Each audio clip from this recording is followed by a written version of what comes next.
बेटा कल थोड़ा इमरजेंसी आ गया था, कहीं कहीं जाना पड़ गया मेरे को, इसलिए कल क्लास हो नहीं पाया था। ठीक है ना, कल ये वाला जो था वो क्लास हो नहीं पाया, थोड़ा प्रॉब्लम आ गया, इसलिए लास्ट मोमेंट पे क्लास कल वाला कैंसिल करना पड़ा था। तो आज का क्लास आपको शो हो रहा होगा टाइप्स ऑफ बिल। अब टाइप्स ऑफ बिल के लिए हमको प्रेसिडेंट ऑफ इंडिया को समझना जरूरी है। भाई हमने लोकसभा राज्यसभा तो समझ लिया था, लेकिन हमको पढ़ना पड़ेगा पहले प्रेसिडेंट ऑफ इंडिया, क्योंकि फाइनली सिग्नेचरी पावर जो होती है, सिग्नेटरी पावर जो होती है वो किसके पास होती है? President of India has the signatory power. में आए हैं 22 क्वेश्चन पॉलिटिशियन सबसे, वाह ग्रेट ग्रेट नीरज, बहुत बढ़िया। ये भाई नीरज के लिए आप लोग क्लैपिंग कीजिए सभी लोग। और आप सब लोगों का हिसाब किताब सबका ऐसा ही होना चाहिए, कोई क्वेश्चन रॉन्ग नहीं होना चाहिए। जीएस में 100 out of 100 marks, 22 question polity से थे, सारे के सारे सही, बहुत अच्छे बहुत अच्छे, कोई दिक्कत नहीं देवव्रत जी। बस ये है कि क्लास बेटा कैंसिल नहीं होनी चाहिए। क्लास कभी भी आप चाहे रिकॉर्डेड देखें या कैसे भी करें, लेकिन क्लास को कंप्लीट जरूर किया कीजिए। तो सभी लोग रेगुलर रहा करो, चाहे रिकॉर्डेड फॉर्म में देखें चाहे लाइव फॉर्म में देखें, ठीक। हाँ बहुत अच्छे, बहुत बढ़िया। तो आज हम भी कुछ क्वेश्चन कराएंगे, ये गुड है, वेरी गुड। चलिए अब टॉपिक पे आ जाते हैं हम लोग। पहले पॉलिटी का जो प्रेसिडेंट ऑफ इंडिया वाला टॉपिक है उसको जल्दी से पढ़ते हैं। 2 क्लास कम से कम प्रेसिडेंट ऑफ इंडिया पे लगेंगे हमारे, ठीक है ना। तो चलिए बात कर लेते हैं। आपको ये पता होगा who is the president of India. Hello ji Rohan Raja, कैसे हैं आप? और बच्चे, निखिल गायब है, राहुल जी गायब हैं, उसके अलावा कार्तिक, डबल कार्तिक हैं, आज दोनों में से एक भी कार्तिक नहीं है शायद क्लास में। आज मुझे मुझे लग रहा है दोनों कार्तिक में से कोई कार्तिक नहीं है। योगेश जी हैं, और उमेश जी हैं, जिन बच्चों ने नया नया ज्वाइन किया है वो पुरानी रिकॉर्डेड क्लास सारी देख लेना बेटा, है ना। अगर किसी स्टूडेंट ने न्यू ज्वाइन किया है तो सब लोग आप क्लास जरूर देखना। अब ये आपके सामने फोटो है, who was the first president of India. अच्छा निखिल जी आ गए, ठीक है। Who was the first president of, Nitin ji भी आ गए, बहुत अच्छे। तो who was the first president of India? First president of India was doctor Rajendra Prasad. हमारे पहले राष्ट्रपति जो थे वो थे भाई राजेंद्र प्रसाद। अब कुछ चीजें ऐसी हैं जो हम लोगों ने जब एग्जीक्यूटिव और पार्लियामेंट पढ़ा था, गुड इवनिंग नितिन, तो उस टाइम पर हमने इन चीज को पढ़ा था। लेट हो गए कोई दिक्कत नहीं, बस स्टार्ट ही हो रहा है ना। हाँ कार्तिक लेट हैं, दोनों गायब हैं। तो क्या है भाई, गवर्नमेंट ऑफ यूनियन, ये सब हमने उस दिन पढ़ लिया था क्लास में। मनीष गुड इवनिंग, कई दिन बाद हैं आप भी बेटा, या नहीं लास्ट क्लास में आप थे शायद। मनीष तो डेली रेगुलर है।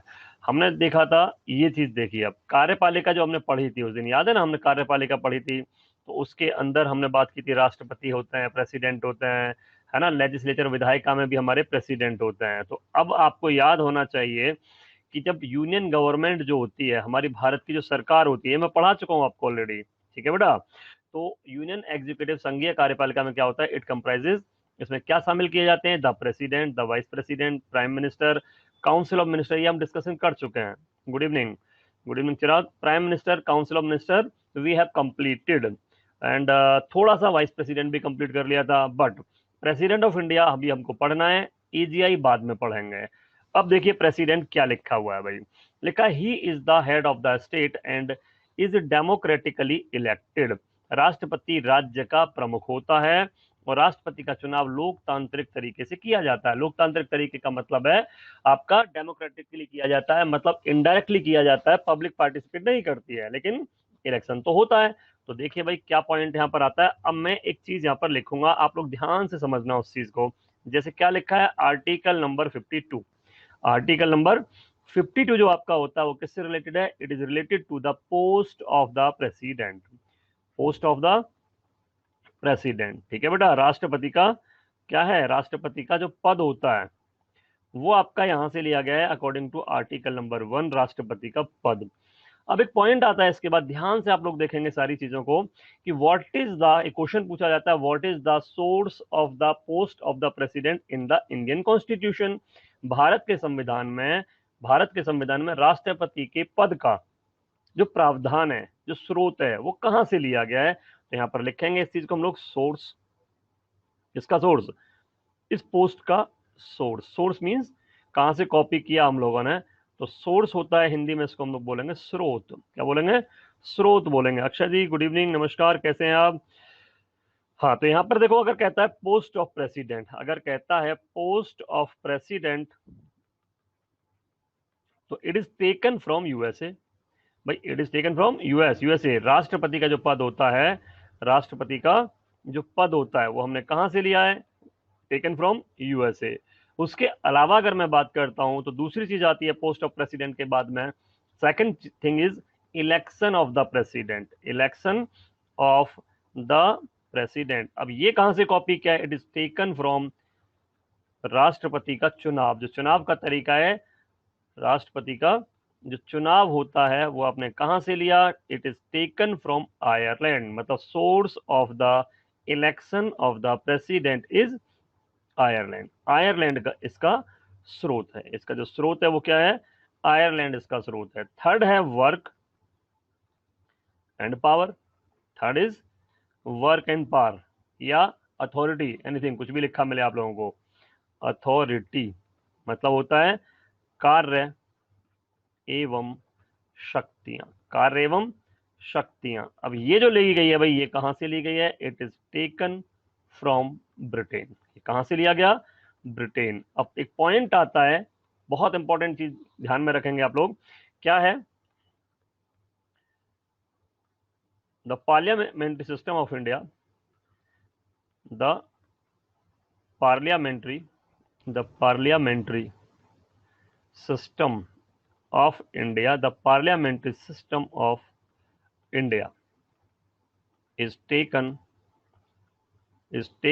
from Britain, is taken from Britain. But in Britain, post of president is not available या प्रेजेंट। ठीक है ना? हमने मतलब भारत ने, हमने या भारत में संसदीय व्यवस्था को, संसदीय व्यवस्था को कहां से लिया? ब्रिटेन से लिया, ब्रिटेन से लिया। वहां पर जैसे लोकसभा राज्यसभा हमारे इंडिया में होती है, वहां भी होती है, लेकिन वहां लोकसभा राज्यसभा नहीं होता, हाउस ऑफ कॉमन्स होता है। क्या होता है? House of Commons and house of people के नाम से होता है। तो भारत में, ठीक है ना, house of commons, house of lords, जो पीपल हमारा होता है, हाउस ऑफ पीपल, उसको हाउस ऑफ कॉमन्स बोलते हैं वहां पर, और हाउस ऑफ लॉर्ड्स होता है just like Rajya Sabha.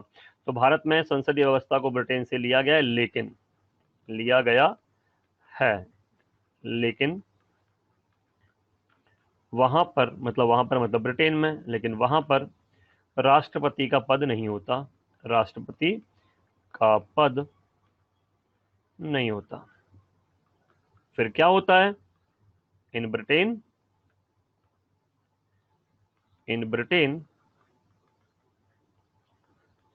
Head of the state, head of the state मतलब कंट्री, नेशन, देश, इज द किंग और क्वीन।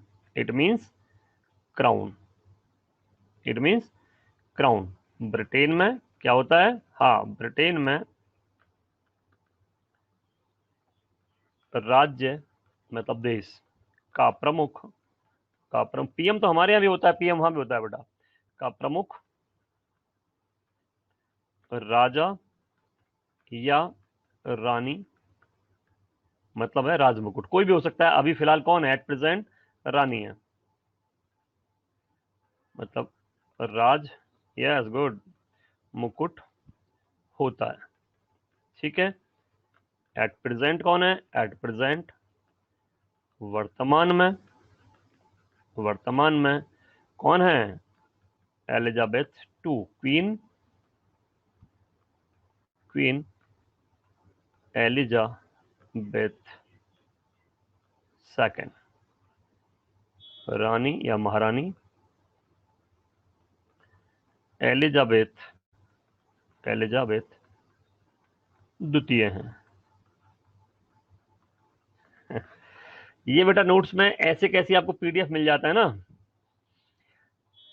ये जो है ये इंपॉर्टेंट है, जो मैं लिखता हूं ना ये बहुत इंपॉर्टेंट है। तो ये आपका एज इट इज पीडीएफ मिल जाएगा, उसको नोट्स में लिखा करो, इंपॉर्टेंट होता है। अगर आप अपने नोट्स बनाते हैं तो ये चीज बहुत अच्छी है, इसको आप लिखें, बेटर है, मेरे ख्याल से बहुत अच्छा रहेगा अगर आप इसको लिखते हैं तो, मच बेटर। ठीक है बेटा, अगर आप इसको लिखते हैं तो ये अच्छा है, लिखना चाहिए इसको। और इसका पीडीएफ आपको एज इट इज मिल जाता है, जो मैं लिखता हूँ विद एनोटेशन आपको मिलता है। चलिए तो अब एक बार फिर से देखते हैं। The post of president is taken from USA, election taken from Ireland, and work and power just like the British king और British queen. Just like British king और क्वीन मीन्स जो भी उस टाइम पर वहां पर है उसके तरीके का वर्क होता है। तो ये वाला पॉइंट क्लियर हो गया। अब आते हैं नेक्स्ट वाले पॉइंट पे, इसको हम छोड़ ही देते हैं, ये तो हमने पढ़ ही लिया है। अब हम जो देखेंगे, हाँ अच्छा है, अपने अगर नोट्स आप लोग बनाते हो तो बहुत अच्छा रहता है, वो अपने हैंड रिटन में अच्छे रहते हैं। पीडीएफ में कुछ समझ नहीं आता, ये वाला पीडीएफ बेटा, वो वाला पीडीएफ नहीं जो आपको प्रोवाइड किया गया है, ये जो मैं लिखता हूँ ना वो वाला पीडीएफ मैं बोल रहा हूँ। पीडीएफ दो मिलते हैं आपको, एक तो मिलता है ये वाला जो मैं लिखता हूँ, ये सब मिलता है। ये मेरा वाला पीडीएफ आप डाउनलोड करते हो कि नहीं करते हो? जो मैं आपको पढ़ाता हूँ मेरी क्लास का एज इट इज, जो मैं यूज करता हूँ उन चीजों को आप यूज पढ़ो, बाकी कुछ मत पढ़ो, और क्वेश्चन प्रैक्टिस करो, बस खत्म कहानी। तो पीडीएफ से आप पढ़ो अच्छे से, ये वाली पीडीएफ से इसको लिख लिया करो, नोट कर लिया करो, अपने अकॉर्डिंग अपने पॉइंट्स बना लो, ये जो है इससे अपने पॉइंट्स बना लो। तो देखिए भाई, अब हम देखते हैं वन बाय वन। बहुत कुछ पीछे रहता है, वो अलग है, वो नहीं, मैं इसकी बात कर रहा हूँ। मैं जो अपना मेरा पर्सनल नोट्स आपको दे रहा हूँ ना, ये वाले, ये जो सब मैं लिख रहा हूँ, ये सब, ये इसको बात कर रहा हूँ मैं, उसकी बात नहीं कर रहा। हाँ, तो इसी को यूज करो आप, और कुछ मत करो। तो देखिए भाई, अब ये लिस्ट है, अब इस लिस्ट में मैं एक बार फोटो हटा के एक बार क्लियरली आपको दिखाता हूँ कि अभी तक की अगर हम लोग बात करें तो हमारे सबसे पहले जो प्रेसिडेंट थे, फर्स्ट प्रेसिडेंट ऑफ इंडिया, ये first, second, third, fourth, fifth, six, seven, eight, nine, 10, 11, 12, 13 and Ramnath Kovind is the 14th president of India. सबसे पहले जो प्रेसिडेंट थे, इन्होंने ट्वाइस काम किया, दो बार ओनली। कितनी बार? ट्वाइस, दो बार इलेक्ट होने वाले only president. Doctor Rajendra Prasad was the only president of India who elected twice. याद रखेंगे, बहुत इंपॉर्टेंट वाला पॉइंट है, ठीक है। ये वाला जो पॉइंट है, वुमेन प्रेसिडेंट आपके पास कौन है? प्रतिभा देवी सिंह पाटिल।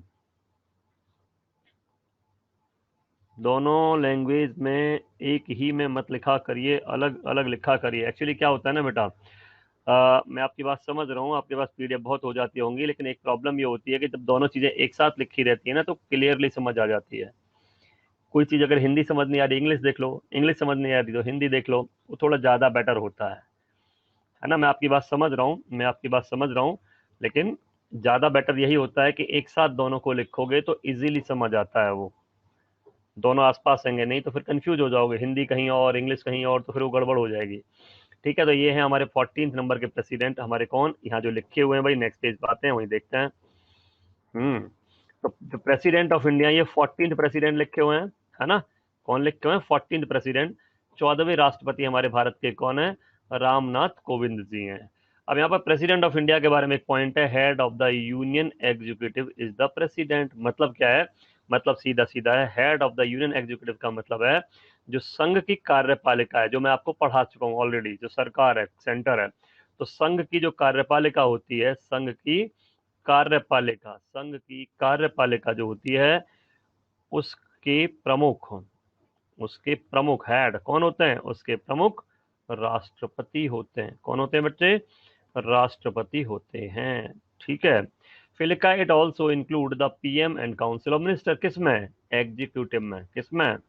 एग्जीक्यूटिव में। ये तो हम ऑलरेडी पढ़ चुके हैं, है ना। इसमें इसमें प्रधानमंत्री, इसमें प्रधानमंत्री तथा, इसमें प्रधानमंत्री तथा काउंसिल ऑफ मिनिस्टर का मतलब होता है मंत्री परिषद, तथा मंत्री परिषद भी होती है, जो हम ऑलरेडी पढ़ चुके हैं, वो मैं आपको क्लियरली समझा चुका हूँ। Real executive power are vested in the council of minister और PM.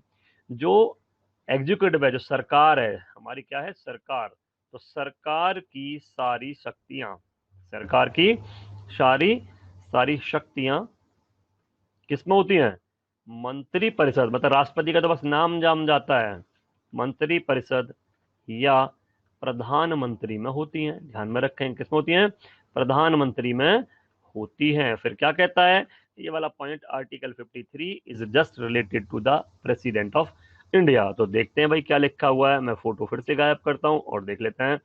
The executive power of the president are exercised by him directly और through officer subordinate to him in accordance with the constitution. तो ये जो officers हैं कौन है, ये officers are council of minister वाली बात कर रहे हैं ये, ठीक है ना। तो एग्जीक्यूटिव की पावर यहां पर सिंपल कहता है कि कार्यपालिका की सारी शक्ति, किसकी, कार्यपालिका, कार्यपालिका की सारी शक्तियां किसमें होती हैं, कार्यपालिका की सारी शक्तियां किसमें होती हैं, राष्ट्रपति में होती हैं। किसमें होती हैं, राष्ट्रपति में होती हैं।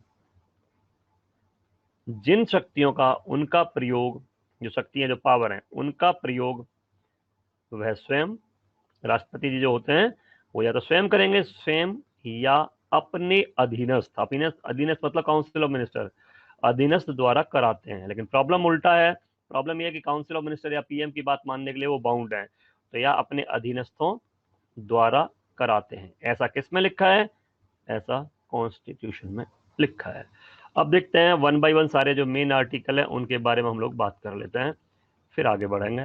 तो क्या कहता है बेटा, यूनियन एग्जीक्यूटिव में जो हमारा होते हैं वो राष्ट्रपति मेन हेड है, प्रेसिडेंट साहब हैं। अब प्रेसिडेंट की बात करें तो उनका पोस्ट का मैंने आर्टिकल लिखा था 50 through the president of India, Bharat के राष्ट्रपति, नंबर 1 आर्टिकल, इनसे रिलेटेड मोस्ट इंपॉर्टेंट है, काफी आता है। Article 53 executive power of the union, संघ की कार्यपालिका शक्ति, जो मैंने अभी आपको ये वाला पॉइंट एक्सप्लेन किया है, दिस पॉइंट, दिस। नेक्स्ट है article number 54 election of the president, राष्ट्रपति का निर्वाचन, अभी एक्सप्लेन करूंगा। राष्ट्रपति का निर्वाचन मतलब चुनाव, what is the process, who can participate.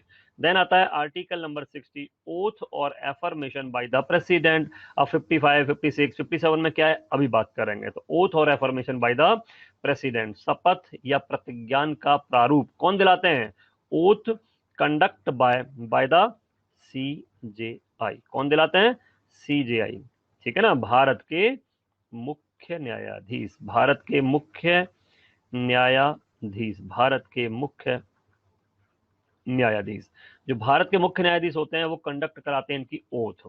अब देखते हैं आर्टिकल नंबर 61, इसमें लिखा है procedure for the impeachment of the president, राष्ट्रपति पर महाभियोग की प्रक्रिया क्या होती है। जब कभी प्रेसिडेंट को हटाना होता है, जब कभी राष्ट्रपति को हटाना होता है तो एक प्रोसेस होता है जिसको हम लोग क्या बोलते हैं, इम्पीचमेंट बोलते हैं। और पावर में हम लोग आगे पढ़ेंगे, काफी इंपॉर्टेंट आर्टिकल है article 123, power of the president to promulgate ordinance during recess of the parliament, संसद के अवकाश के दौरान अध्यादेश को लागू करने के लिए राष्ट्रपति की शक्ति, मतलब है जब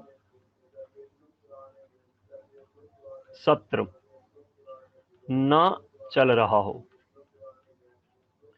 it means when session is not exercise, जैसे अभी एट प्रेजेंट, तो बिल बुला सकते हैं, उसको ऑर्डिनेंस बोलते हैं। अब देखते हैं वन बाय वन, कोई भी राष्ट्रपति अगर बनना चाहता है तो what is the qualification to the president of India, qualification to become the president, to become the president, मतलब सीधा सीधा है क्वालिफिकेशन क्या होती है। तो राष्ट्रपति के लिए इलेक्शन में आने से पहले क्या क्वालिफिकेशन है, तो देखिए भाई पहले इंग्लिश में पढ़ लेते हैं, फिर उज्जवल जी वाली बात यहाँ पर मान लेंगे और इसमें हम लोग फिर उसको हिंदी वाली पॉइंट को लिख देंगे अलग से। तो लिखा है क्वालिफिकेशन आपका होता है number 1, no person shall be eligible for election as the president unless he और सी, जो भी है, is a citizen of India, he और she is a citizen of India and has completed the age of 35 year. तो हमने बात की थी लास्ट क्लास में, हमने बेटा बात की थी लास्ट क्लास में, और हमने क्या पढ़ा था, हमने ये पढ़ा था कि वह क्या होना चाहिए, वह भारत का नागरिक हो, ये सारी पोस्ट के लिए है, वह भारत का नागरिक हो। अब मेरे को एक चीज बताओ आप लोग, सोनिया गांधी जी को आप जानते हैं आप सब लोग, क्या सोनिया गांधी जी भारत की राष्ट्रपति बन सकती हैं? इज सोनिया गांधी या Sonia Gandhi has the right to become the president of India, बताइए, has Sonia Gandhi right to become the president of India, बताओ जल्दी से। जल्दी बताओ। मिनिमम एज हमने बात की थी, न्यूनतम न्यूनतम उम्र 35 वर्ष। यस, बन सकती हैं, वो नागरिक हैं, क्योंकि Sonia Gandhi is the citizen of India. Sonia Gandhi Bharat की नागरिक हैं। She has right to become the president of India. ठीक है ना। यह she is the citizen of India. It means not by birth, यहाँ पर नॉट मेंशन नहीं है, यहाँ पर ये नहीं लिखा हुआ कि नॉट बाय कि बाय बर्थ होना चाहिए। अगर बर्थ इंडिया में हुआ है या बाहर हुआ है कोई फर्क नहीं पड़ता, अगर उनके पास इंडिया की सिटीजनशिप है तो सी और ही जो भी ऐसा पर्सन है has right to become the president of India. Yes yes yes, because उनकी शादी हुई राजीव गांधी जी से, जो कि इंडिया के सिटीजन थे। बाद में सोनिया गांधी जी ने भी इंडिया की सिटीजनशिप अडॉप्ट कर ली, तो सी हैज राइट, उनके पास है, बन सकती है, बनती नहीं बात अलग है। अब नेक्स्ट आता है न्यूनतम उम्र 35 ईयर। मैंने आपको 3 पोस्ट के लिए बताई थी ये वाली, प्रेसिडेंट, वाइस प्रेसिडेंट और गवर्नर, तीनों के लिए मिनिमम एज कितनी होती है? 35 ईयर्स। नेक्स्ट जो पॉइंट है क्या कहता है? हैज कंप्लीटेड, ये हो गया, is qualified for the election as the member of house of the people. House of people मतलब होता है लोकसभा। हाउस ऑफ पीपल का मतलब लोकसभा। तो पॉइंट क्या कह रहा है? वो ये कहता है कि वह तीसरा पॉइंट है, वह लोकसभा, इसमें बेटा एजुकेशनल क्वालिफिकेशन मेंशन नहीं है, वह लोकसभा का सांसद या सदस्य बनने की, सांसद या सदस्य बनने की क्या रखता हो? बनने की योग्यता रखता हो। उसकी क्या योग्यता होती है? सेम होती है, बस एज चेंज होता है, रखता हो। तो ये पॉइंट ऐसे ही बस लिख दिया गया है। नेक्स्ट आता है इसके बाद में, a person shall not be eligible for the election as the president if he hold any office of profit under the government of India or the government of any state, है ना, or the any state or under any local or an authority subject to the control of any of the said government।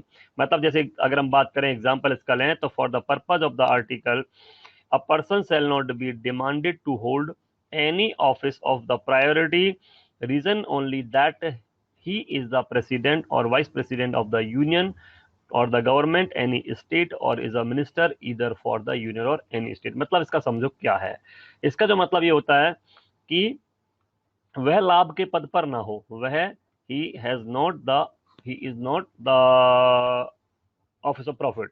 ठीक है, ये क्या होता है? वह लाभ के पद पर ना हो, इट मींस गवर्नमेंट एम्प्लॉय ना हो। रेजिग्नेशन के बाद बन सकता है, रेजिग्नेशन देने के बाद बन सकता है। गवर्नमेंट एम्प्लॉय अगर है सेंट्रल गवर्नमेंट में, स्टेट गवर्नमेंट में, then he has not right to become the president of India. Clear हो गया? ऑफिस ऑफ प्रॉफिट मींस लाभ का पद, लाभ का पद का मतलब गवर्नमेंट एम्प्लॉय। क्लियर है ना पॉइंट? यही लोकसभा के एमपी के लिए, एमएलए के लिए, सबके लिए इसी तरह की क्वालिफिकेशन होती है। उसके बाद एक होता है फिर, वह सीजीआई भी होना चाहिए। कौन? सीजीआई के लिए भी यही सेम चीज होती है। सीजीआई भी अगर है तो सीजीआई को भी रेजिग्नेशन देना पड़ेगा। ठीक है ना बेटा? ये वाला पॉइंट क्लियर हो गया? Any doubt? इसके बाद नेक्स्ट आता है, वह कौन ना हो? वह एक अपराधी ना हो, प्रूव्ड। अपराधी मीन्स होता है प्रूव्ड। तो मतलब क्या हुआ? मतलब हुआ नॉट क्रिमिनल। मतलब क्या हुआ? Not criminal. क्रिमिनल नहीं होना चाहिए बेटा। उसके बाद not unsound, not unsound mind मतलब होता है पागल ना हो, पागल ना हो। एंड एक लास्ट होता है नॉट इंसॉल्वेंट। इंसॉल्वेंट मीन्स दिवालिया। दिवालिया शायद आप लोग जानते होंगे, जिसने बैंक से बहुत सारा लोन ले रखा है, पे नहीं कर पाया, बाद में उसने एक फॉर्म फिल किया इसके लिए, दिवालिया होने के लिए, और उसने उसके बाद में गवर्नमेंट ने उसको दिवालिया प्रूव कर दिया। लेकिन ध्यान में ये रखना है कि Vijay Mallya is not the insolvent, Vijay Mallya is wilful defaulter. Clear है ना? विजय माल्या, नीरव मोदी वगैरह वो इंसॉल्वेंट नहीं है, दे आर डिफॉल्टर। डिफॉल्ट कर गए, पैसा नहीं पे किया। ये जो बाद वाले पॉइंट लिखे हैं हमने यहां से, ये वाले जो ऑल पॉइंट्स हैं ये वाले, है ना, ये मतलब जैसे ये आपका हो गया दिस दिस एंड ये 3 पॉइंट, ये आपका आर्टिकल। यस, लोन लिया, पे नहीं किया वो डिफॉल्टर हैं, बट अभी वो दिवालिया नहीं बने। तो ये आर्टिकल आपका 59 है। ये वाला जो आर्टिकल है, ये कौन सा आर्टिकल है बेटा? ये वाला आर्टिकल 59 है, याद रखेंगे आप लोग, आर्टिकल 59। और ये वाली जो चीज थी, ये तीनों, ये आपका आर्टिकल होता है 58। आर्टिकल कौन सा होता है? 58 होता है। 58 नंबर आर्टिकल में ऐसा लिखा हुआ है। क्लियर है? कोई भी डाउट है तो जल्दी से मेरे को आप बता दो, वैसे तो होना तो नहीं चाहिए, बट फिर भी अगर कोई डाउट है तो बता सकते हैं। रुद्र प्रताप सिंह जी, समझ आ रहा है बच्चे? चरणप्रीत, सुधांशु, ऑल क्लियर है? कोई प्रॉब्लम वाली बात तो नहीं है? आज दोनों कार्तिक गायब हैं, आज दोनों के दोनों कार्तिक गायब हैं भाई। तो उसके बाद आता है बेटा जी term of office. Term of office का मतलब होता है कार्यकाल। इसका मतलब क्या होता है? इसका मीन्स होता है कार्यकाल या कार्यावधि। अगर प्रेसिडेंट बन गए तो कितने दिन तक वर्क कर सकते हैं। तो ये आपका आर्टिकल है भाई 56। This is the article number 56। हमने 56 पढ़ लिया, 58 पढ़ लिया, 59 पढ़ लिया, 52, 53, 54, 55 अभी पढ़ेंगे आगे। तो आर्टिकल नंबर 56 कहता है 5 years from the date on which he enters upon his office. मतलब है पद ग्रहण करने, जिस दिन अपना ऑफिस में शपथ लिया है ना, शपथ लेने के बाद, शपथ लेने के बाद, तो पद ग्रहण करने के से 6 वर्ष तक। कब तक? 6 वर्ष तक। बार में जाता है कार्तिक नभाने। अच्छा, एलिजिबल फॉर द री इलेक्शन। इसके बाद क्या हो सकता है? पुनर्निर्वाचन हो सकता है। 6 वर्ष नहीं बेटा, 5 वर्ष। मैंने 6 कैसे लिख दिया? मैंने आपका वो देखने लगा और 5 की जगह 6 लिख दिया। तो ये 5 ईयर होगा यहाँ पे, 5 वर्ष। ठीक है, सॉरी। यहाँ पर आता है फिर पुनर्निर्वाचन हो सकता है। क्या हो सकता है? पुनर्निर्वाचन हो सकता है। इसका मतलब अपनी पोस्ट पर री इलेक्ट हो सकते हैं। ये वाला पॉइंट आपका आर्टिकल नंबर 57 में लिखा है, आगे भी लिखा होगा। ये जो पॉइंट है आर्टिकल 57 में लिखा है, दिस वन, ये वाला। His office can be terminated either of the two ways. उसके ऑफिस को दो तरीके से और हटा सकते हैं। ये वाला आपका 56 में लिखा है, ये वाला 56 आर्टिकल है। By resignation in writing under his hand address to the vice president of India. इसका सीधा मतलब है कि राष्ट्रपति अगर चाहे तो समय पूरा होने से पहले उपराष्ट्रपति को, उपराष्ट्रपति, अरे नहीं नहीं ऐसे नहीं बोलते, ऐसे नहीं बोलते बेटा। उपराष्ट्रपति को त्याग पत्र देकर, त्याग पत्र, त्याग पत्र देकर, ठीक है ना, रेजिग्नेशन देकर। किसको? उपराष्ट्रपति को।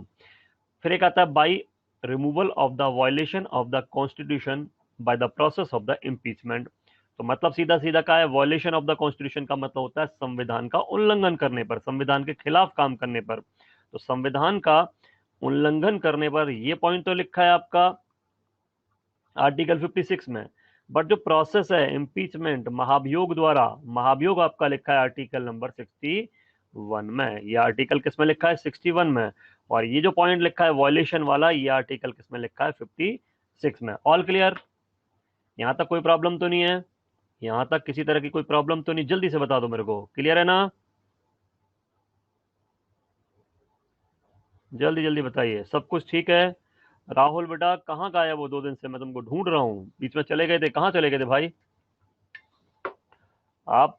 2 दिन से कहाँ गायब थे? जल्दी से बताइए। एक बार इसको देख लो जो मैंने अभी आपको बताया है। राहुल जी, कल तो खैर मैं ही नहीं आया था, लेकिन 2 दिन से आप गायब हैं।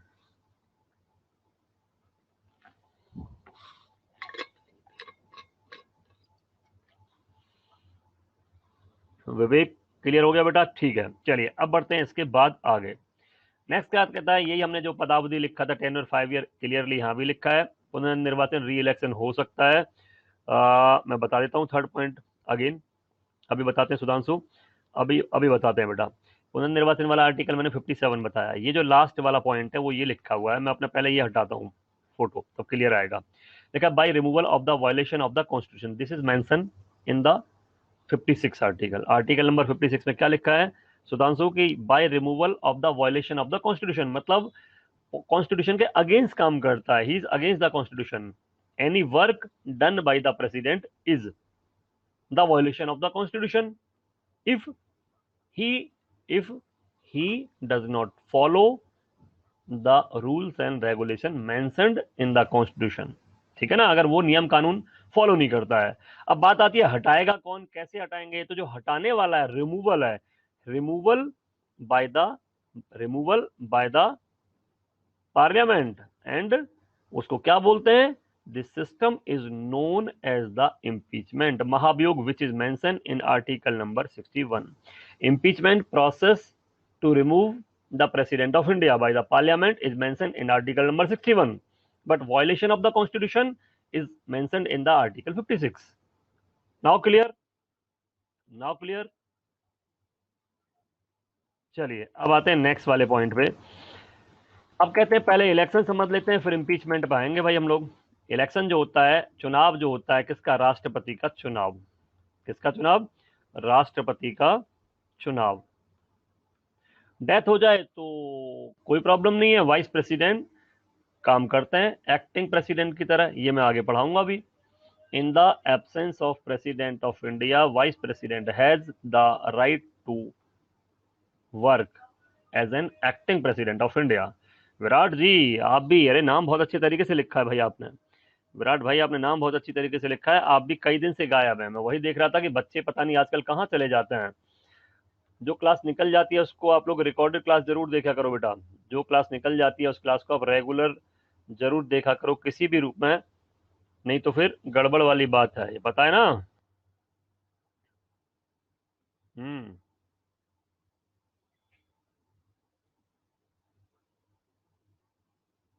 चलिए तो आगे बढ़ते हैं।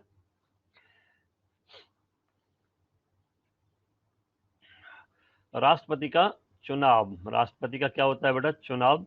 ये आपका आर्टिकल नंबर 54 एंड आर्टिकल 55 में मेंशन किया गया है, दोनों में। 54 में हु कैन पार्टिसिपेट एंड 55 में मैनर ऑफ द इलेक्शन, दोनों अलग अलग अभी बात करेंगे।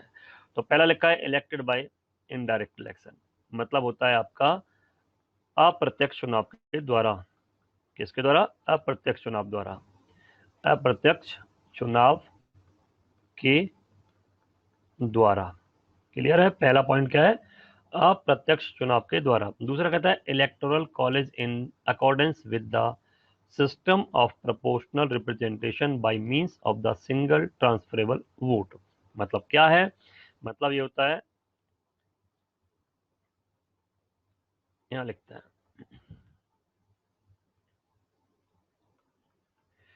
ये आर्टिकल 55 वाला पॉइंट है। आर्टिकल 55 में लिखा है मैनर, क्या लिखा है, manner of the election of president, राष्ट्रपति चुनाव का तरीका। कैसे होता है भाई, तो लिखा होता है, यहाँ पे लिखा है ना, ये देखो ये लिखा है electoral college in indirect election में जिसमें पब्लिक पार्टिसिपेट नहीं करती Sudhanshu, in any election if public participate then election is known as direct and without public indirect, तो कोई और पार्टिसिपेट करता है। ठीक है, तो electoral college in accordance with the system of proportional representation by means the single voting transferable, मतलब समझ लो क्या होता है। तो राष्ट्रपति का चुनाव, राष्ट्रपति हाँ का चुनाव अप्रत्यक्ष रूप से, इनडायरेक्टली, अप्रत्यक्ष रूप से, राष्ट्रपति का चुनाव अप्रत्यक्ष रूप से किया जाता है, अप्रत्यक्ष रूप से किया जाता है।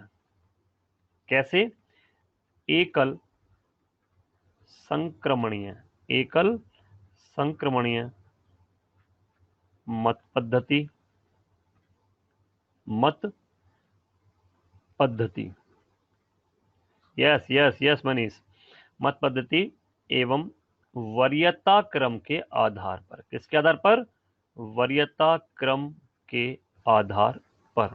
वरीयता क्रम के आधार पर। ठीक है, एकल संक्रमण की मत पद्धति एवं वरीयता क्रम के आधार पर जिसे जिसे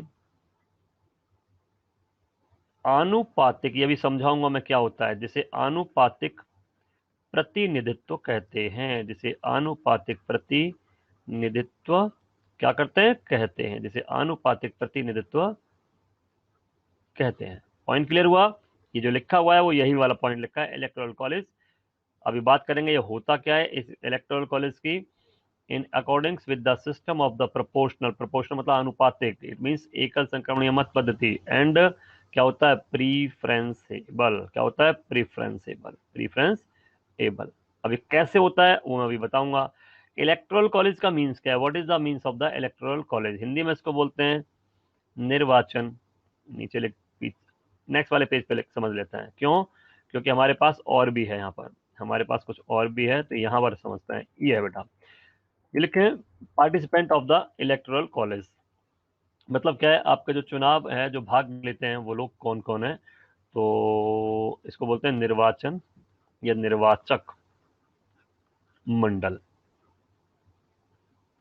मंडल, निर्वाचक मंडल क्या होता है भाई, अभी बात करेंगे। ये जो निर्वाचक मंडल है वो क्या होता है, निर्वाचक मंडल आपका क्या होता है, तो देखिए लिखा हुआ है पार्टिसिपेट कौन करेगा, तो सबसे पहले लिखा है member of the Rajya Sabha, it means MP of, MP of कौन, Rajya Sabha. Member of Lok Sabha, but याद रखना कौन से वाले, इलेक्टेड, नॉट नॉमिनेटेड। मैंने नॉमिनेटेड बताए थे, दे हैव नॉट राइट, ये भी आपका क्या होता है, elected. It means elected member of Rajya Sabha, elected MP of Rajya Sabha. ठीक है, elected MP of Rajya Sabha, elected MP of Lok Sabha, and member of each state Vidhan Sabha, मतलब elected MLA, it means elected MLA of state, and elected elected MLA of, elected MLA of union territories, union territories. Point समझ आ रहा है, मतलब कौन कौन भाग लेता है, दे आर द वोटर्स, ये सारे के सारे कौन लोग हैं, ये सारे के सारे वोटर्स हैं। ये कौन है, voters in the election, in the election of president, राष्ट्रपति के चुनाव में ये लोग वोटर लोग होते हैं। तो देखिए भाई क्या होता है, यहाँ का जो पॉइंट है एक बार हिंदी में इसको लिख देते हैं। कौन है, पहले है, मैं इसको एक साथ लिख देता हूं, लोकसभा प्लस राज्यसभा के निर्वाचित सदस्य, सदस्य मतलब होता है आपका सांसद, ये पार्टिसिपेंट लोग हैं, नंबर वन। नंबर टू, सभी विधानसभाओं, सभी विधान सभा, सभी विधानसभाओं, सभी विधानसभा मतलब राज्यों, राज्य कितने, 28 राज्यों में विधानसभा है, प्लस 3 केंद्र शासित प्रदेश हैं, यूनियन टेरिटरी हैं, कौन कौन से, दिल्ली, पुडुचेरी और जम्मू कश्मीर में भी आने वाला है। कि विधायक, विधायक मतलब कौन होते हैं, विधायक होते हैं मतलब एमएलए, विधायक को मतलब क्या बोलते हैं हम लोग,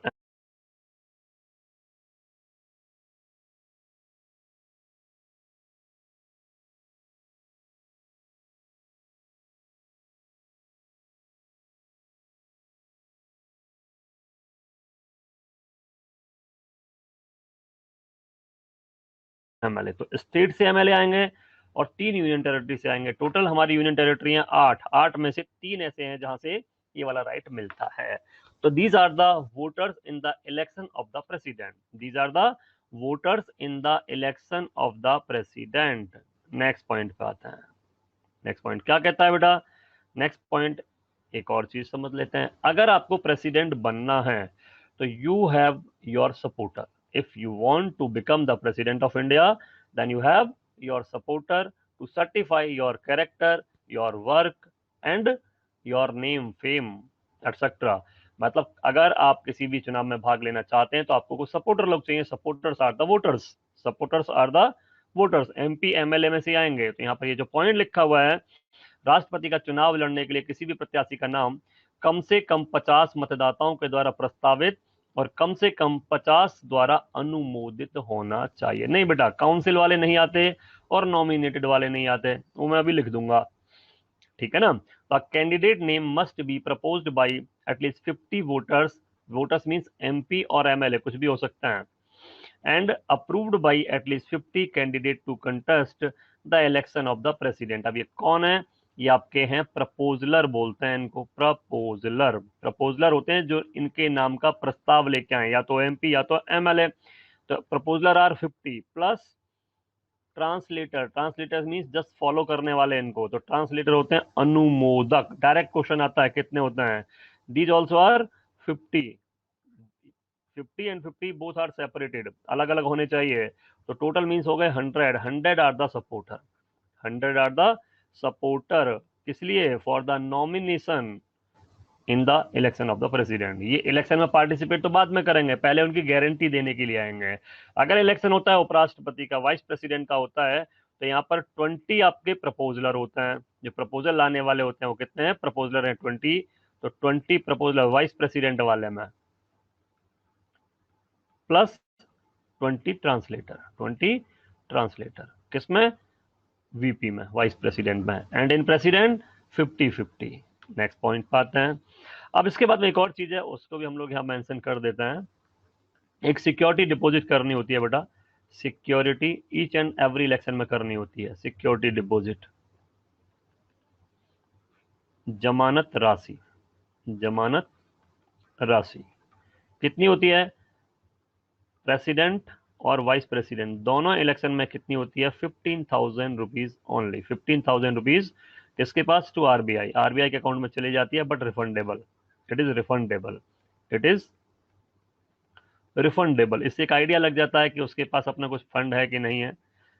रिफंडेबल, यह वापस मिलेगा, यह वापस मिलेगा। अनुमोदक का मतलब होता है मनीष, जो जैसे आप हैं, आप एमपी हैं, आपने सिग्नेचर कर दिया, ऐसे करके 50 लोगों ने सिग्नेचर कर दिया कि भाई ये इंसान अच्छा है, प्रेसिडेंट बनना चाहता है, बनने दिया जाए। अब मान लेते हैं कि 50 और लोग बाद में आए, तो वो 50 जो बाद में सिग्नेचर करने वाले, टोटल तो 100 चाहिए। तो first 50 are known as proposer, मतलब प्रस्तावक, and other 50 are known as क्या? अनुमोदक, मतलब होते हैं ट्रांसलेटर। अनुमोदक का मतलब क्या होता है? ट्रांसलेटर होता है, ठीक है। अनुमोदक मतलब ट्रांसलेटर। बाद वाले 50 एमपी एमएलए में से ही होंगे, सेम। तो दोनों सेम ही चीज है, बस इतना है कि एक पहले आने वाले 50 को प्रपोजलर बोलते हैं, बाद में आने वाले 50 को ट्रांसलेटर बोलते हैं। वो सेम डे भी आ सकते हैं, और ऐसा भी हो सकता है अनुमोदक को 2-4 दिन का टाइम दे दिया जाए जब फॉर्म फिल किया जाता है। तो क्या कहता है? यह वापस मिलती है, बट कंडीशन अप्लाई। वापस मिलेगी कब? वापस मिलेगी इफ, वापस मिलेगी if candidate, if candidate if candidate obtained 1/6 or more votes of total valid votes polled। यदि उम्मीदवार, यदि उम्मीदवार कुल पड़े वैध मतों का 1/6 या अधिक प्राप्त करता है, या क्या करता है? अधिक प्राप्त करता है। सपोज किया कि टोटल वोटर आपके कितने हैं, सपोज कर लेते हैं ऐसे ही हम, सपोज वोटर्स आर 5,000, सपोज कर लिया हमने। इनमें से कुछ लोग वोट में पार्टिसिपेट करने नहीं आए, किसी का कैंसिल हो गया, तो मान लिया वैलिड वोट जो पड़ा, वैलिड वोट, वो सपोज किया इसमें से आया हमारे पास 4800। कितना? 4800। इस 4800 का 1/6 निकाल लो, तो ये आपके पास कितना आया? ये आपके पास में आ गया कितना? ये आपके पास में आ गया बेटा 800। तो 800 एंड मोर देन 800 जिसको मिलेगा, जो ऑब्टेन करेगा, उसका पैसा वापस मिलेगा, वरना पैसा सरकार का हो गया। एमपी ऑफ लोकसभा हो या राज्यसभा, इस इलेक्शन में अगर हम बात करें, सिक्योरिटी डिपॉजिट 25,000, सिक्योरिटी जो डिपॉजिट है वो कितनी है, वो आपकी होती है 25,000, 25,000 जमानत राशि उनके लिए ज्यादा होती है, बाकी उनको भी इसी कंडीशन में वापस मिलेगा, ये वाला 1/6 फॉर सेम। अब इसके बाद नेक्स्ट आता है भाई, एक वैल्यू निकाली जाती है एमएलए और एमपी का, बिकॉज इस इलेक्शन में वोटर कौन है, voter are MP and MLA. MP बड़े एरिया को कवर करता है, एमएलए छोटे एरिया को कवर करता है, बट 1 एमपी इक्वल 1 एमएलए हमको डिफाइन करना होता है, तो उसके लिए एक फॉर्मूला लिया जाता है जिससे दोनों का वैल्यू इक्वल हो जाए। एमएलए स्टेट को रिप्रेजेंट कर रहा है, स्टेट में किसी पर्टिकुलर एरिया को, और एमपी स्टेट के बड़े एरिया को रिप्रेजेंट करता है, ज्यादा पॉपुलेशन को रिप्रेजेंट करता है। तो दोनों की वैल्यू डिफाइन करनी है, सेम करनी होती है। कैसे करनी होती है, तो पहला पॉइंट है value of the M vote of an MLA. इसके लिए वैल्यू निकालने का जो फॉर्मूला होता है डायरेक्ट ऐसे ही आता है ना, value of the vote of an MLA. MLA का मतलब हो गया बेटा विधायक, एमएलए मीन्स क्या हो गया, विधायक या विधानसभा सदस्य, विधान सभा सदस्य की एक वोट की कीमत, एक वोट की कीमत कैसे निकलती है, बड़ा सिंपल है, total population of the state, उस राज्य की कुल जनसंख्या।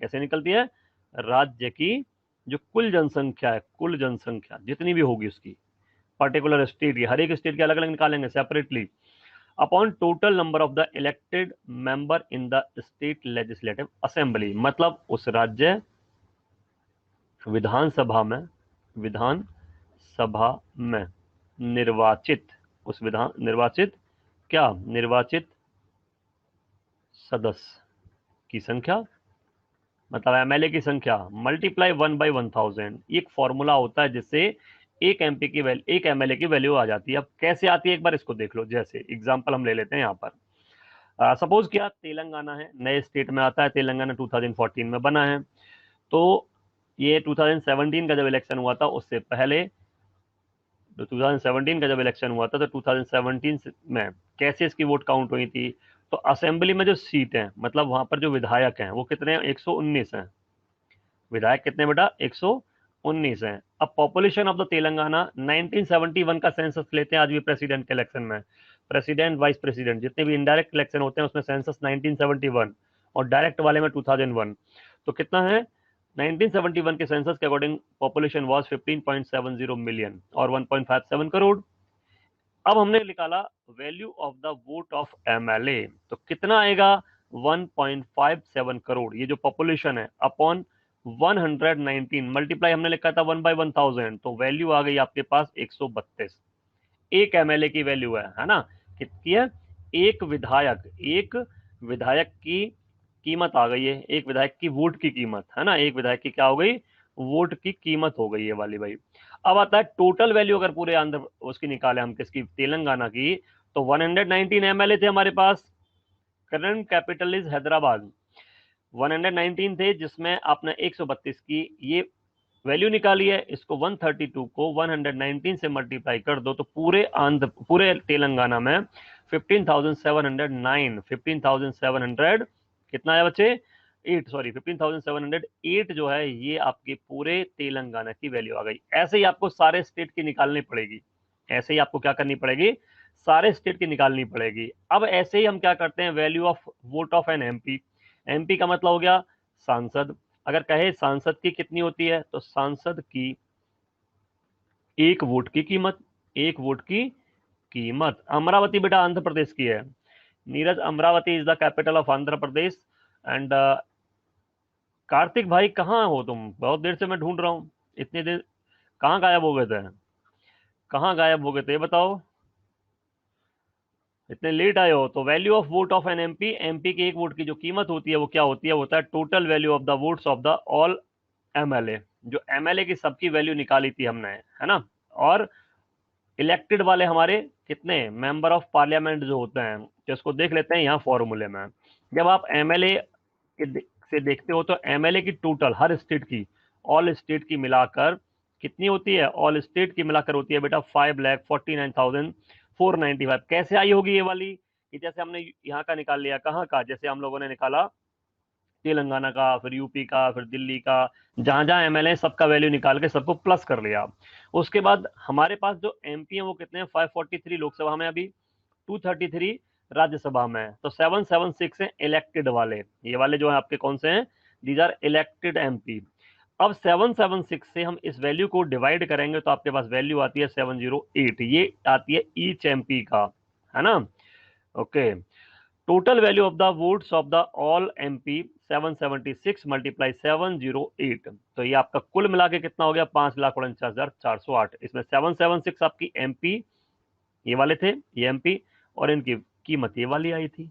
ठीक है, तो ये आपकी एमपी की हो गई। एमपी एमएलए को दोनों को जब ऐड कर देते हैं तो फाइनल वैल्यू हमारे पास आ जाता है। ठीक है, अभी हम एक चीज और समझेंगे, अभी हम लोग, हाँ, इम्पीचमेंट समझेंगे, पावर को हम देखेंगे बाद में, इस पावर को हम बाद में देखेंगे, हम पहले समझेंगे क्या, इस वाले पॉइंट को।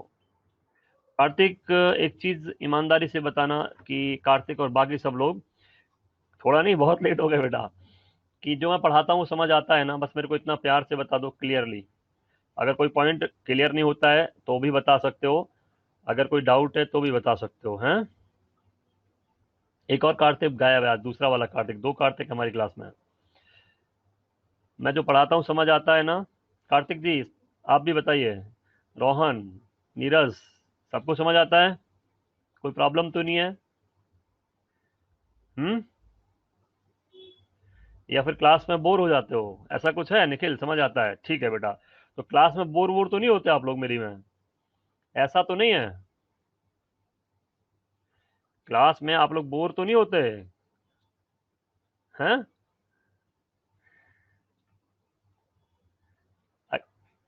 सब कुछ सही है? ठीक है, तो फिर किसी बच्चे ने ये कैसे लिखा कि क्लास बोरिंग हो रही थी? हम्म?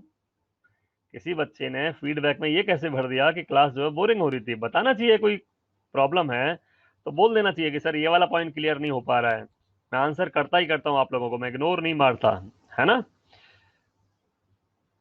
Sir, due to time management I did not take live class but recorded class I don't leave. Okay, good good good, बहुत बढ़िया, गुड। तो ध्यान रखो, अगर समझ नहीं आता है तो मुझे बताओ, ठीक है ना? हाँ, किसी बच्चे ने फीडबैक में डाल दिया कि क्लास बोरिंग हो रही थी। हम्म? ये गलत है, समझ आए तो ठीक है, नहीं आता है तो फिर बताओ, तभी तो हम चेंज करेंगे कुछ सिस्टम। अब यहाँ पर एक पॉइंट लिखा हुआ है भाई, नोट है, काफी इंपॉर्टेंट है। भारत में आनुपातिक प्रतिनिधित्व प्रणाली का प्रयोग राष्ट्रपति, उपराष्ट्रपति, राज्यसभा और विधान परिषद के सदस्यों, हाँ, आपने लिखा था, आपने लिखा था कि चुनावों में किया जाता है। आपका भी पढ़ा था मैंने, नीरज, आपने पढ़ा था, लिखा था, बहुत अच्छा पढ़ाते हैं sir.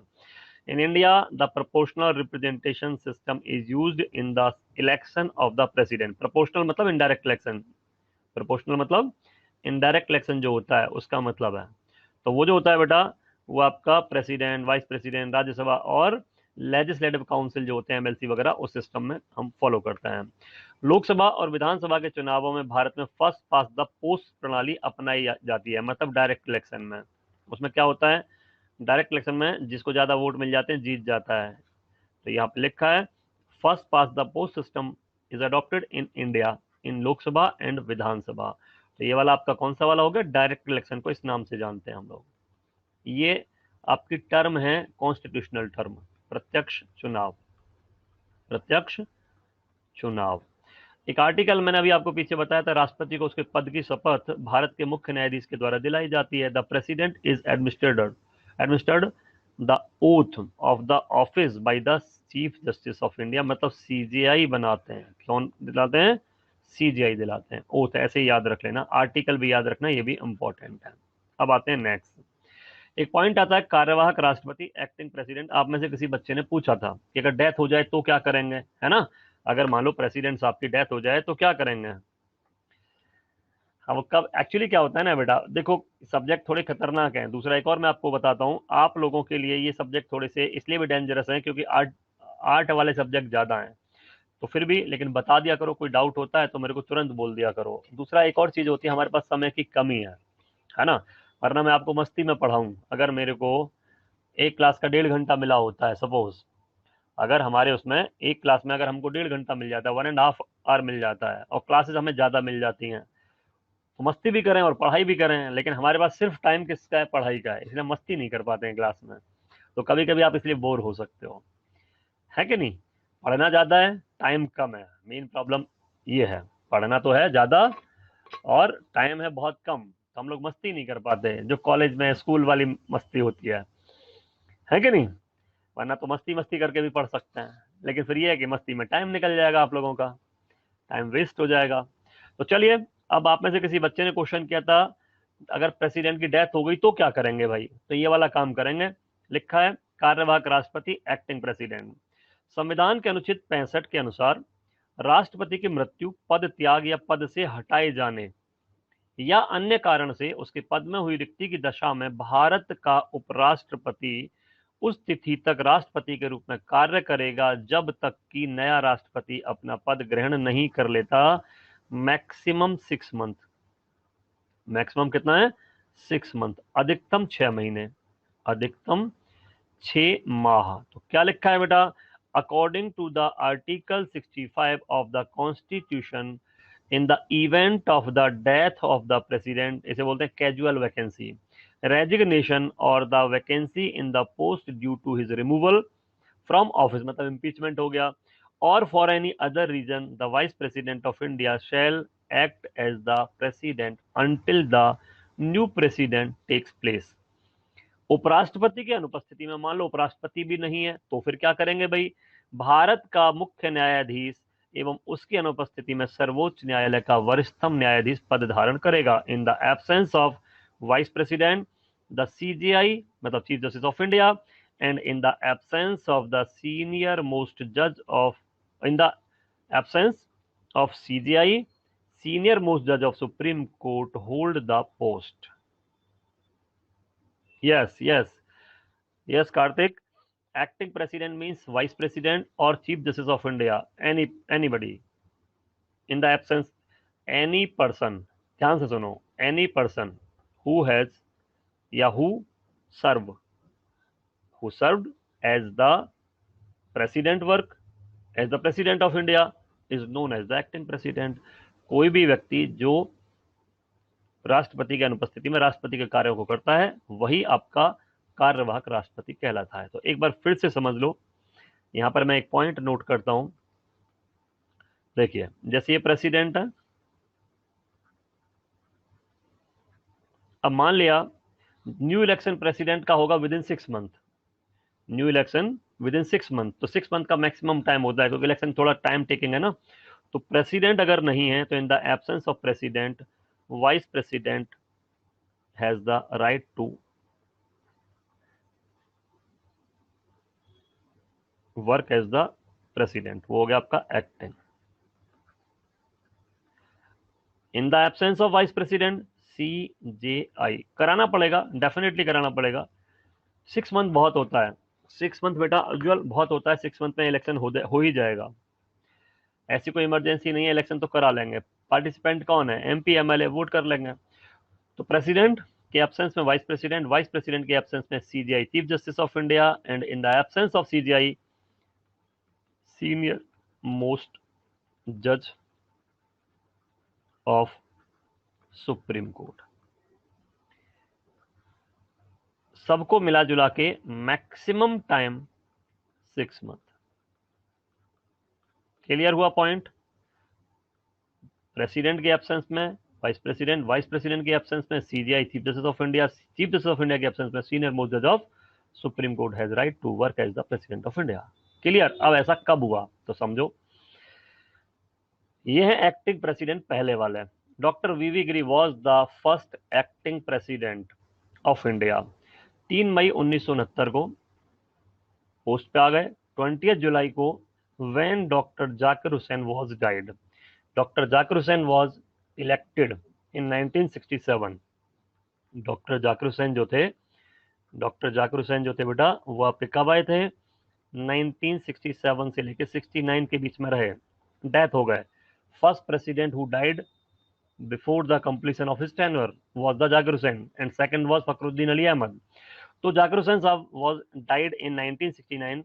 After that doctor VV Giri who was the vice president of India worked as the president of India, but after few days he resigned। कौन? डॉक्टर वीवी गिरी। तो जस्टिस मोहम्मद हिदायतुल्लाह सीजीआई, ये कौन थे? ये सीजीआई थे। ये कौन थे? वाइस प्रेसिडेंट थे। तो लिखा हुआ है justice Mohammad Hidayatullah 20 July 1969 to 24 August 1969 when VV Giri resigned। First point is Zakir Hussain was died, who was the president of India. After his death, VV Giri worked as the first acting president. After, yes, in his office, Rudra, in his office.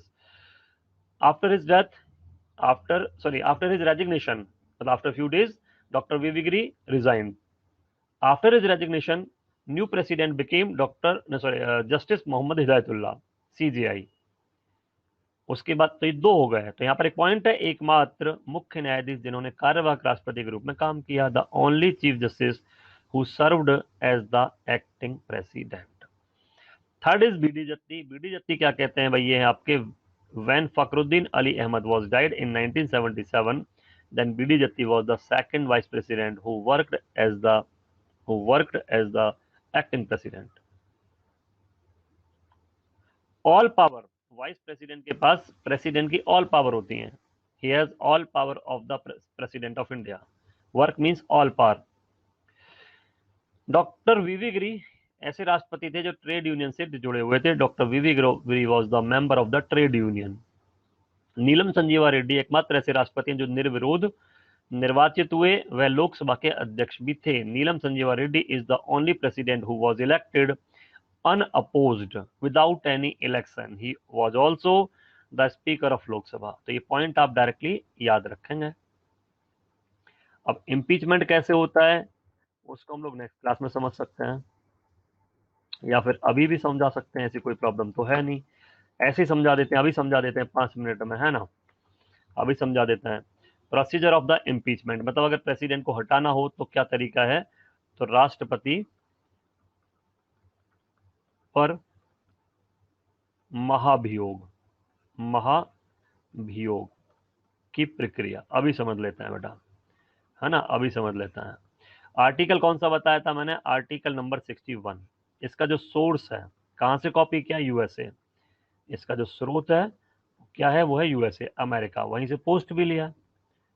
ठीक, तो पहले इस theory को पढ़ लेते हैं, फिर मैं आपको स्ट्रक्चर बना दूंगा इसका। क्या लिखा है? नंबर 1, पहला point, a written notice signed by more than 1/4 of the total number of the member of the house, any house, is submitted when it is received after 14 days a resolution is moved।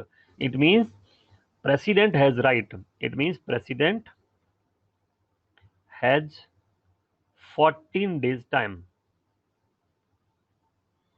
to prove himself। कहां पर? In the supreme court. Supreme court जा सकते हैं। The resolution is passed by, मतलब जब ये 14 days के बाद में, the resolution is passed by the majority more than 2/3 of the total member of the house. The charge is sent to the other house for investigation. President need to be present for the investigation। After the investigation, if charge is proved right and passed by 2/3 of the total member of the house which investigate, then president is removed। but आज तक ऐसा कभी नहीं हुआ। Donald Trump के against आया था, हमारे यहाँ आज तक कभी ऐसा कभी नहीं हुआ। एक बार मैं इस पॉइंट को हिंदी में लिख देता हूँ। सबसे पहले है, क्या है बेटा? सबसे पहला जो पॉइंट है वो पॉइंट है नंबर 1, महाभियोग।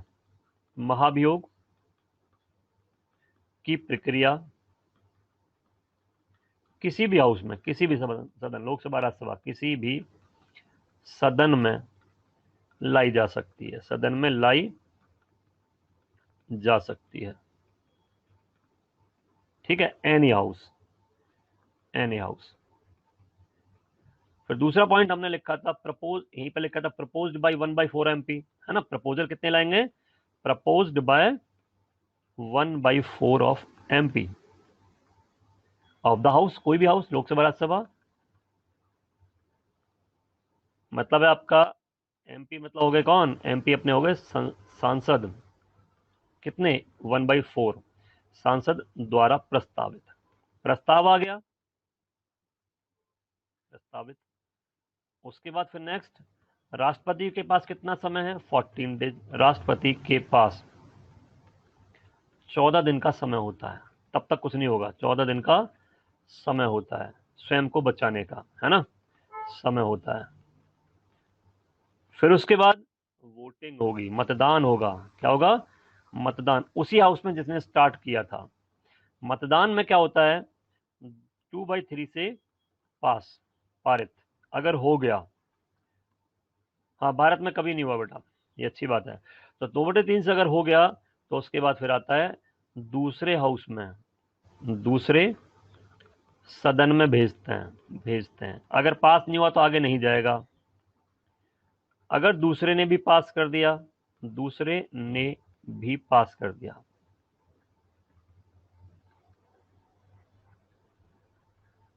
तो राष्ट्रपति को हटना पड़ेगा। क्लियर हो गया, कोई डाउट तो नहीं है। अब इसको मैं स्ट्रक्चर में समझाता हूं। देखिए, this is Lok Sabha and this is Rajya Sabha. Any house, yes, 2/3 और मोर देन 2/3, 2/3 कार्तिक, और मोर देन 2/3, नॉट लेस देन 2/3, 2/3 और मोर देन 2/3। तो लोकसभा जैसे है, लोकसभा ने क्या किया, इनिशिएटिव लिया, या राज्यसभा ने इनिशिएटिव लिया। यहाँ पर आपका आया, सबसे पहले प्रपोजल आया, प्रपोज्ड। अब ये भी आ सकता है, यहाँ भी आ सकता है, तो प्रपोज्ड बाई 1/4 MP। देन ये अपने वाइस प्रेसिडेंट है, सॉरी प्रेसिडेंट है। प्रेसिडेंट के पास 14 डेज का टाइम है, ठीक है। उसके बाद में अगर पास होगा तो यहाँ वोटिंग कराई जाएगी। पास इसी हाउस में 2/3 से, पास्ड बाय 2/3 मेजोरिटी। पास होने के बाद, अच्छा, पास बाय 2/3 मेजोरिटी, वो भी कौन सा, present and voting, present and voting. अगर पास हो गया, आफ्टर दैट राज्यसभा में जाएगा, यहां से भी 2/3 से क्या होना चाहिए, पास। अगर इसने पास किया, इसने पास नहीं किया, तो तो मिनिमम 2/3 होता है, मतलब तो आपका प्रेसिडेंट नहीं हटेंगे। सिंपल पॉइंट ध्यान में रखो, impeachment process, impeachment process should be passed by 2/3 majority. Impeachment process should be passed by 2/3 majority from the both houses, separately. मतलब है महाभियोग की प्रक्रिया, महाभियोग की प्रक्रिया दोनों सदनों से, उसमें होता है बेटा 50% +1 नहीं होता कार्तिक, तो हटा देते हैं, से अलग अलग पारित होनी अनिवार्य है, पारित होनी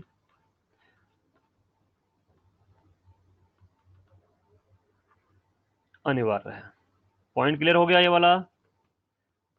एग्जाम्पल चाहो तो ये ले सकते हो, जैसे भाई लोकसभा है, अब लोकसभा में 543 सीटें इस टाइम पर, इसका 2/3, और यहाँ पर आपके यहाँ 245 राज्यसभा में, इसका 2/3। या तो ऐसे समझ लो, या फिर सपोज करते हैं 543 मेंबर थे, 43 आपके एब्सेंट।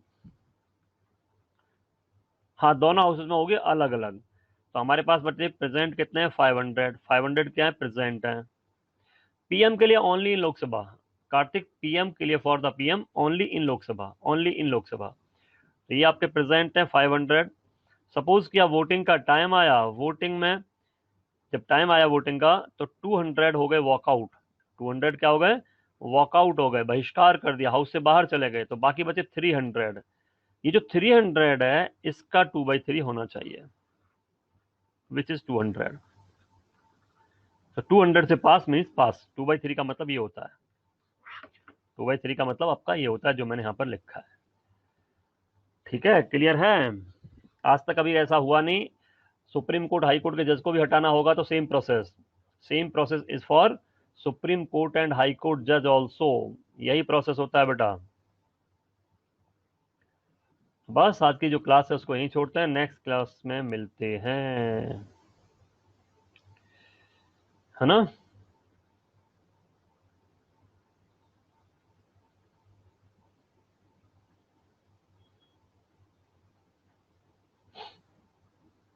वॉकआउट मीन्स बाहर चले जाना, बहिष्कार कर देना, हाउस से उठ के चले गए, वोटिंग में प्रेजेंट नहीं है, they are not present in the voting. हाँ किया था नीरज, लेकिन वो पास नहीं हुआ, वो पास नहीं हुआ था, वो किया था उन्होंने।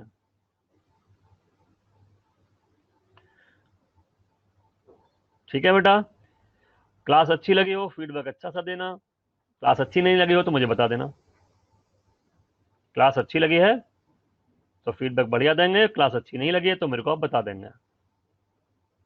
ठीक, चलिए थैंक यू, चलते हैं नेक्स्ट सेशन में मिलते हैं।